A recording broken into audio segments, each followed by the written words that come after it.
Item 4.2.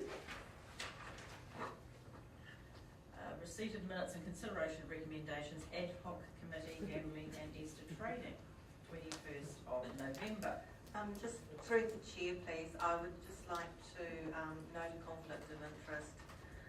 On 4.2, I sit on a charitable trust as a trustee for an organisation that receives funding through the gambling machine, so I won't vote on this particular item. Thank you. So there are,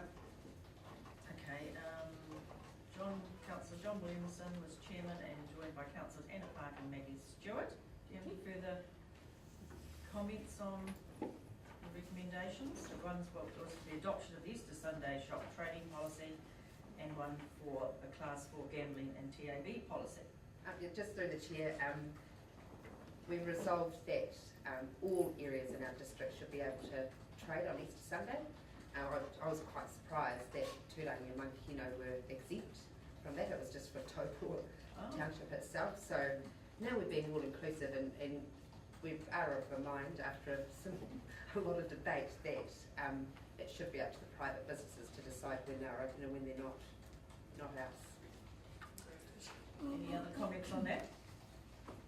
Yes, I agree with you. So do we have a mover and a seconder for the motion? Thank you, Councillor Williamson and Councillor Park. Thank you. All those in favour? Aye. Carried. Thank you.